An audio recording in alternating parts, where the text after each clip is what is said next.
Hello and welcome to episode 28 of Art Snaps, the series where I attempt to talk about 3 pieces from Swindon's art collection in just 10 minutes. My name's Katie, I work at Swindon Museum and Art Gallery, which is fabulous but sadly closed at the moment due to COVID-19. So I'm here giving you hopefully interesting information about our art collection directly to the comfort and safety of your home. This week I want to talk about light and the ways that artists within our collection have represented it in different and interesting ways. My reason for choosing this particular theme is that it's Britain and it's November, so it's that time of year when light suddenly feels quite topical, partly because of the general lack of it.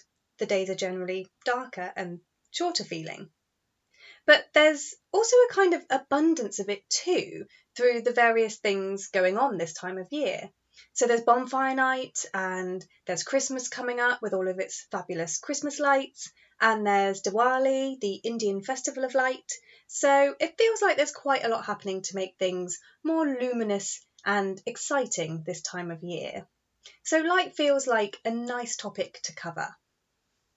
And I want to begin with this fabulous lithograph by Swindon artist Leslie Cole, who I've spoken about before in episode 8, which was on art and conflict, because he's actually best known as a war artist, and he left behind some of the most important and harrowing artistic records that we have of World War II. But before that, Cole studied at the Swindon School of Art between 1927 and 32, and then at the Royal College of Art in London. And lithography featured reasonably well in his studies, so he became really well acquainted with this way of making art. He also exhibited with the Senefelder Club in 1934, which I'm not entirely sure whether I've pronounced that correctly or not, but it was a group dedicated to promoting lithography as an artistic medium. So before the war, Cole was producing some really interesting work using this printing technique.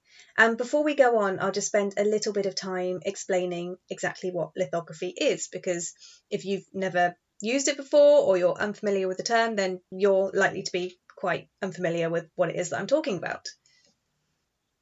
So creating a lithograph basically involves drawing an image with a greasy substance onto a plate and then treating it with a kind of acid which dissolves everything around it. The surface is then moistened with water and an oil-based ink is applied to the image to create a print of it. So it's kind of all about making both greasy and ink-repellent surfaces. It's clever but kind of complicated to explain.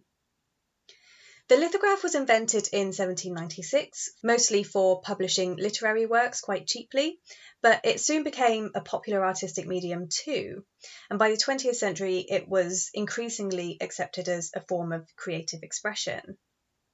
The lithographs by Leslie Cole in the Swindon's collection were created in the 1930s, and they really demonstrate the expressive potential of the medium and the way incredible atmosphere can be created using strong contrast between light and dark. Circus Scene depicts a number of circus performers waiting backstage for their turn to perform. So within the shadows we can make out a number of figures dressed as clowns and a few ballerinas. Toward the centre of the scene, a woman on a horse is flooded with light as she prepares to ride out into the spotlight. So there's this kind of excitement about what's happening on the other side of the curtain. But I love the fact that Cole has chosen to show us these performers during that moment of anticipation before they go on.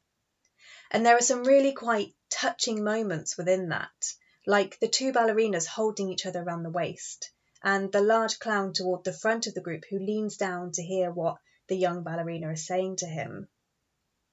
I think that Cole uses those incredible tonal contrasts really well to lead the eye around these interactions. The second piece I want to discuss today is by Gerald Gardner, and as you can see, it's quite different from what I've just shown you, because of course there are lots of ways we can think about light when looking at art, and in this case I'm thinking about the depiction of natural light. Towards Wiltshire, Early Autumn was created in 1944 in oil pastel, and it depicts a thatcher at work in a rickyard somewhere in the Cotswolds. We know that London-based Gerald Gardner moved to Gloucestershire in 1927, first near Cheltenham and then to Stroud, which was where he lived when he created this landscape. There are, of course, a number of charming landscapes in Swindon's collection which depict local rural views, but I think what really separates this piece from so many of the others is Gardner's remarkable ability to capture the effects of light. I love the contrast between the bright and low sunlight which illuminates the scene and the strong shadows that it casts. Gardiner sensitively depicts the effect that this has on all elements of the drawing. For example, the golden leaves of the elm tree, which he's depicted with a range of colours, from a kind of dark ochre to a vibrant yellow. And he's rendered it with these kind of quick dashes of pastel, which give an impression of the rustling leaves and shifting light. And look at the shadow cast on the steps of the farmhouse and the deep shadow of the trees in the background.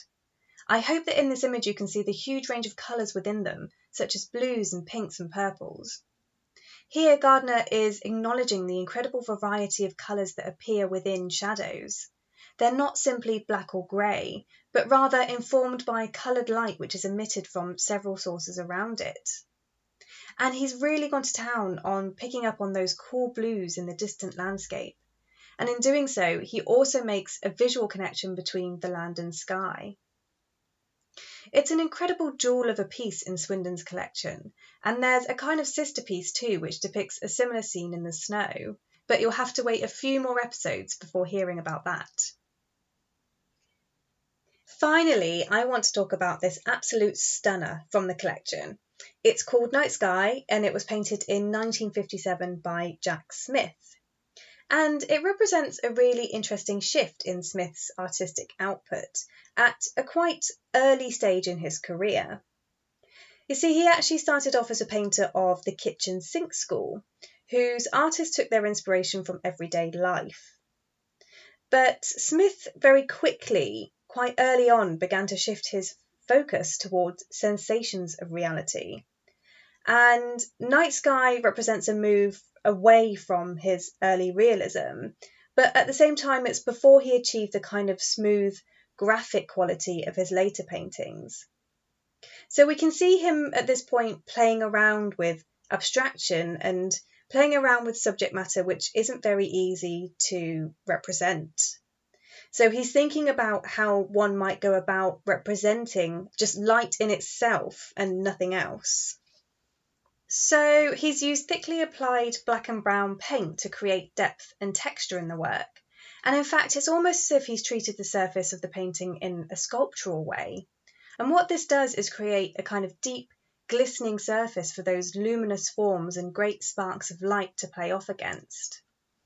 And it's quite tempting to see that black area as kind of the depth of space or the night sky, as is suggested in the title, and the flashes of white and blue as stars or meteorites or perhaps even fireworks. But Smith declared that his intention wasn't to represent a specific light source, but rather the sensation or impression of light against darkness. So it's actually rather an abstract piece of work onto which we may intentionally or unintentionally project our own experiences of light and dark.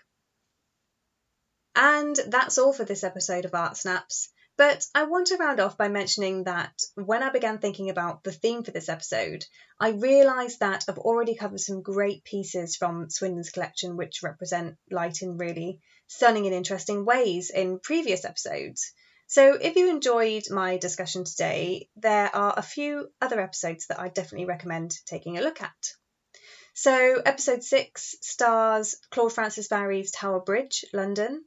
And if you haven't had enough after that, then episode 11 looks at the stunning atmospheric railway paintings of Hubert Cook.